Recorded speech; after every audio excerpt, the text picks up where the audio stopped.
नमस्कार प्यारे साथियों। तो स्वागत है एक बार फिर से मेरे इस नई वीडियो पर। तो आज हम बात करेंगे कुछ साइंटिस्ट की जो एग्ज़ाम पर्पस के लिए बहुत ही ज़्यादा इम्पोर्टेंट है।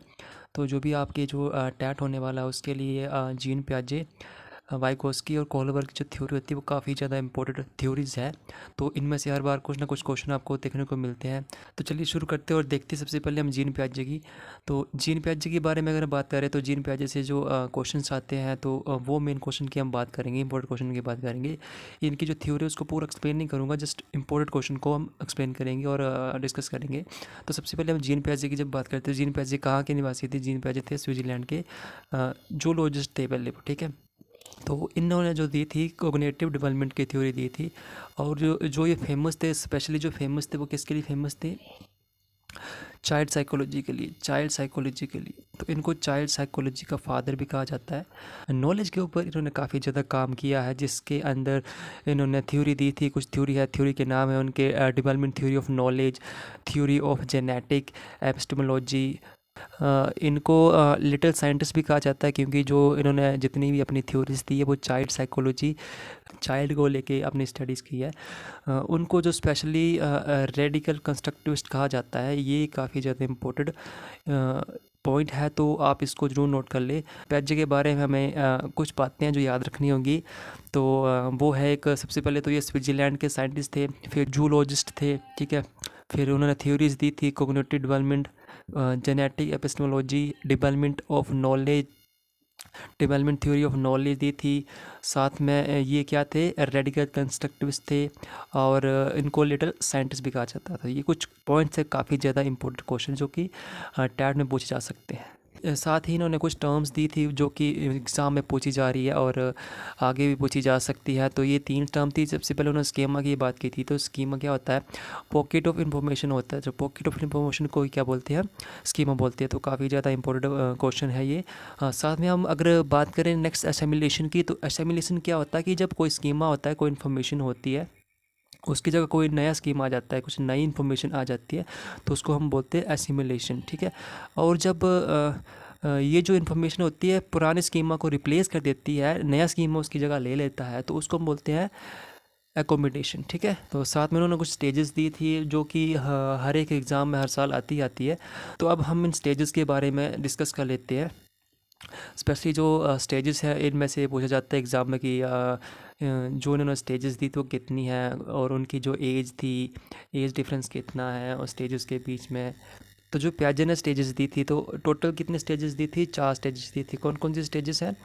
Sensory motor stage, pre operational stage, concrete operational stage and formal operational stage, ठीक है। तो इनमें से जो क्वेश्चन आते हैं उनको हम डिस्कस कर लेते हैं। तो सबसे पहले हम अगर बात करें सेंसरी मोटर स्टेज की, तो इसका जो एज होती है, एज जो लिमिट होती है वो कितनी होती है? 0 टू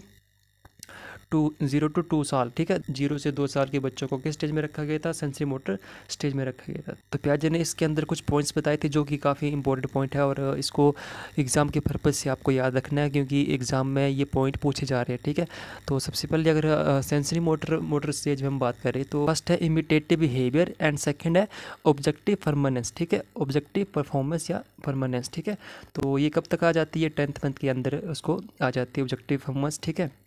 तो सेंसरी मोटर से आपको यही 2 या 3 चीज़ें याद रखनी, ठीक है। तो अगर हम नेक्स्ट की बात करें, तो नेक्स्ट स्टेज हमारे पास प्री ऑपरेशनल स्टेज है। तो इस प्री ऑपरेशनल की जो एज लिमिट है वो कितने साल की है? 2 से 7 साल के बीच में किसको रखा गया था? प्री ऑपरेशनल स्टेज को रखा गया था।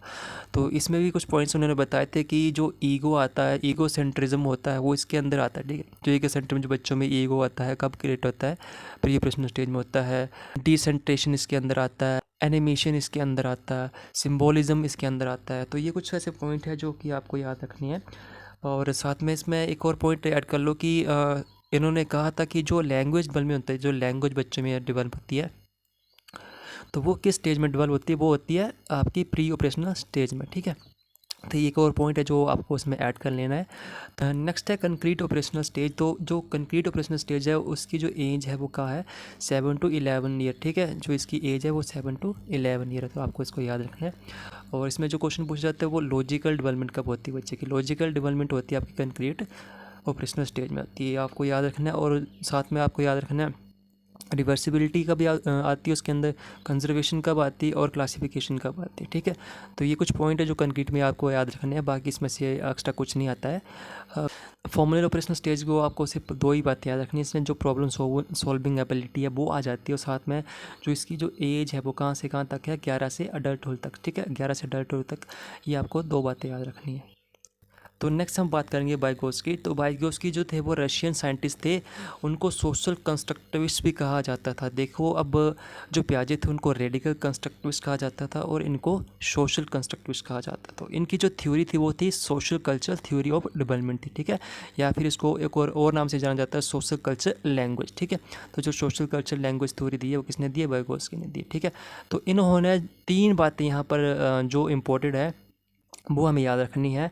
तो इन्होंने 3 चीज़ों का जिक्र किया था, ZPD, MKO एंड स्कैफोल्डिंग। ठीक है, तो जो GPD है वो क्या, जोनो प्रोक्सिमल डेवलपमेंट। ठीक है, जो बच्चा लर्न करता है कहीं से भी, किसी भी हेल्प से बच्चा लर्न करता है, उसको क्या कहते हैं, जोनो प्रोक्सिमल डेवलपमेंट। ठीक है, तो स्कैफोल्डिंग की बात की थी, जो स्कैफोल्डिंग क्या है, स्कैफोल्डिंग होती है टेम्परेरी हेल्प जो किसी के द्वारा की जाती है। ठीक है, टीचर करता है या कोई भी करता है, कुछ हम कहीं से कुछ सीख रहे होते हैं, जो हमारी हेल्प करते हैं उसको क्या बोलते हैं हम, स्कैफोल्डिंग। ठीक है, टेम्परेरी स्कूल में कौन करता है, टीचर करता है। ठीक है, और अगर हम MOK की बात करें तो मोर नॉलेजेबल पर्सन की बात होती है। जो मोर नॉलेजेबल पर्सन होता है, मतलब जो भी वो एक्टिविटी कर रहा है तो उसके रिगार्डिंग ऐसा पर्सन जिसको उससे ज़्यादा नॉलेज हो, जो सीख रहा है उससे ज़्यादा नॉलेज हो। ठीक है, तो टीचर जो होता है वो हमारे से ज़्यादा उनको नॉलेज होता है।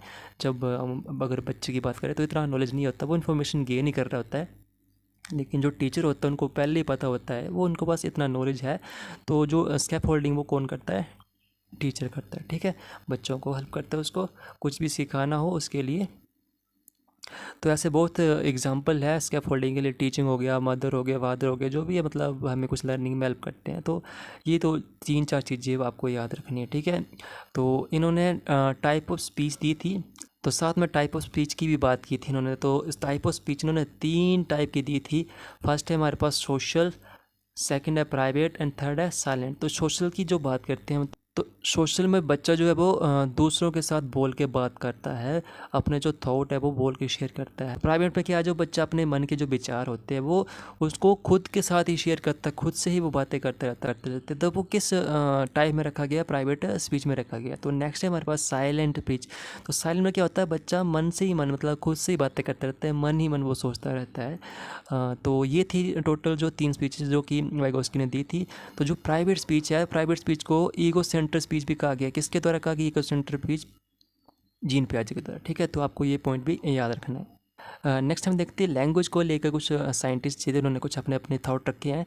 तो सबसे पहले अगर हम वाइगोत्स्की की बात करें तो वाइगोत्स्की ने कहा था कि जो लैंग्वेज है उसमें क्या होता है कि जो पहले भाषा फिर विचार। ठीक है, लैंग्वेज पहले आती है फिर थॉट आते हैं। ठीक है, और उसके बाद अगर हम पियाजे की बात करें, पियाजे ने कहा था कि पहले विचार फिर भाषा। ठीक है, पहले विचार आते हैं उसके बाद हम भाषा सीखते हैं। ठीक है, और साथ में जो स्किनर थे उन्होंने भी भाषा के लेकर कुछ कहा था। जो भाषा होती है वो कैसे हमें किस पे डिपेंड करती है, जो भाषा होती है वो रीइंफोर्समेंट पे डिपेंड करती है। ठीक है, तो नेक्स्ट देखते हैं, नेक्स्ट है Kohlberg theory of moral development. ठीक है, तो इन्होंने एक टर्म दी थी डेलिमा। डेलिमा होती है दुविधा, हिंदी में उसको दुविधा बोलते हैं। तो आपको वो स्टोरी जरूर याद होगी जिसमें वाइगोत्स्की ने बच्चों को क्या किया था कि एक स्टोरी सुनाई थी, जिसमें एक पर्सन होता है, उसकी वाइफ बीमार होती है, वो काफ़ी गरीब होता है और उसके पास पैसे नहीं होते दवाई के लिए, तो वो चोरी करता है।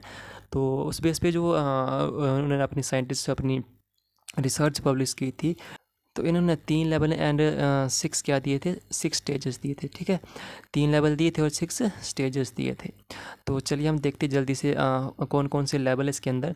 तो अगर सबसे पहले हम बात करें तो इन्होंने जो 3 लेवल दिए थे, बस फर्स्ट है हमारे पास प्री कन्वेंशनल, सेकंड है कन्वेंशनल, थर्ड है पोस्ट कन्वेंशनल। ठीक है, तो जब हम प्री कन्वेंशनल की बात करें तो इसकी जो एज लिमिट है वो आपको याद रखनी है 3 से 7। नेक्स्ट है कन्वेंशनल। तो कन्वेंशनल में क्या है कि 7 से 13। नेक्स्ट में 13 से अब जितनी भी एज आएगी उसको हम पोस्ट कन्वेंशनल में रखेंगे। ठीक है, तो इन 3 लेवल में से अब इन्होंने कितने स्टेजेस में डिवाइड किया गया था, इन्होंने 6 स्टेजेस में डिवाइड किया गया था। सबसे पहले अगर हम प्री कन्वेंशनल की बात करें तो प्री कन्वेंशनल में इन्होंने 2 स्टेजेस दी थी। फर्स्ट है पनिशमेंट और सेकंड है पर्सनल रिवार्ड, ठीक है। पनिशमेंट एंड रिवार्ड की अगर बात करें तो हम किस में बात करेंगे, वो प्री कन्वेंशनल में बात करेंगे। तो इसमें से सबसे ज़्यादा इंपॉर्टेंट जो है वो क्वेश्चन आते हैं, ठीक है। पनिशमेंट एंड रिवार्ड में क्वेश्चन आते हैं। तो ये प्री कन्वेंशनल जो लेवल है, तो इसके अंदर जो 2 स्टेजेस है काफ़ी ज़्यादा इंपॉर्टेंट है। हर बार टैट में इसमें से कोई ना कोई क्वेश्चन आता ही आता है। और नेक्स्ट अगर हम बात करें कन्वेंशनल की, तो इसमें ज़्यादा नहीं आते, बस कभी कभार आ जाता है गुड बॉय और बैड बॉय किसके अंदर आता है, कन्वेंशनल के अंदर आता है, ठीक है। साथ में जो लीगल और लीगल ओरिएंटेशन होती है वो किसके अंदर आती है, तो लीगल ओरिएंटेशन भी आप जो सेकंड लेवल है उसके अंदर रख सकते हैं, ठीक है। तो अगर हम बात करें पोस्ट कन्वेंशनल की, तो पोस्ट कन्वेंशनल में जो सोशल लीगल मोरालिटी है उसकी बच्चे में जो सोशल लीगल मोरालिटी आ जाती है, इंडिविजुअली मतलब वो सोचने लगता है। और जो लास्ट जो है उसके अंदर जो स्टेज 6 स्टेज है उसमें क्या होता है, वो यूनिवर्सल मोरालिटी उसके अंदर आ जाती है। इस लेवल तक वो पहुंच जाता है कि यूनिवर्सल लेवल तक जो मोरालिटी वो उसके अंदर डेवलप हो जाती है। तो इसमें से 3 लेवल हो गया आपका, 6 स्टेजेस हो गया। पनिशमेंट एंड रिवार्ड किसके अंदर आता है, ठीक है। गुड बॉय बैड बॉय किसके अंदर आता है। तो ये कुछ पॉइंट्स है जो आपको हमेशा इसको याद रखना है, और एग्ज़ाम के पर्पज़ से भी काफ़ी ज़्यादा इंपॉर्टेंट क्वेश्चन है। तो ये था आज का थोड़ा सा क्वेश्चन जो कि काफ़ी ज़्यादा इंपॉर्टेंट क्वेश्चन है, तो मैंने सोचा कि इसको डिस्कस कर ली जाए। तो वीडियो अगर अच्छी लगी हो तो अपने फ्रेंड के साथ भी शेयर करें, और चैनल को सब्सक्राइब करें, और साथ में बताएं कि अगर कुछ एक्स्ट्रा इसमें आप कुछ ऐड ऑन करना चाहते हैं तो कमेंट करके ज़रूर बताएं कि इसमें क्या और कुछ और ऐड हो सकता है। तो अभी इतना टाइम नहीं था आपका, कल या परसों एग्ज़ाम है, तो ये मेरे पर्सनल नोट्स से थे, और पर्सनल नोट से आपको मैंने करवाया थोड़ा सा, और मुझे लगता है कि इसमें से काफ़ी ज़्यादा क्वेश्चन आते हैं, और इनको एक बार आप अच्छे से नोट कर लें और एक बार रिवीजन कर लें। और मैं फिर से बोलता हूँ कि इसमें से 100% आपको क्वेश्चन मिलेंगे ही मिलेंगे। तो फ़िलहाल के लिए इस वीडियो में इतना ही। Thank you.